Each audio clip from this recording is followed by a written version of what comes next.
Search धडक मोहीम सुरू। सोलापूर वाहतूक शाखेच्या वतीने कॉलेज विद्यार्थ्यांवर होत आहे कारवाई। सध्या सोलापूर शहरात वाहतूक पोलिसांनी कारवाईचा धडाका सुरू केला असून चौकात तसेच कॉलेज परिसरात वाहतूक पोलिसांची पथके कारवाई करताना दिसत आहेत। वाहतूक पोलिसांचे मार्च एंडचे टार्गेट पूर्ण करण्यासाठी कारवाई सत्र सुरू असल्याची माहिती आहे। दरम्यान सोलापूर शहरातील विशेषतः पूर्व भागातील शांती चौक, जोड बसवण्णा चौक, जुना अक्कलकोट नाका, वालचंद कॉलेज, अशोक गेंटल टॉकीज, MIDC आदी परिसरात कारवाई होताना दिसत आहे।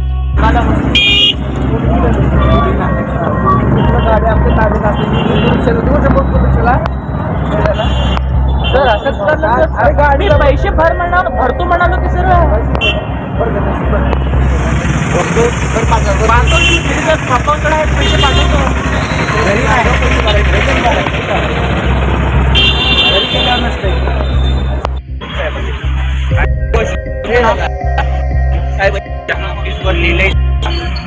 त्याच्यावर आहे तो म्हणालो काय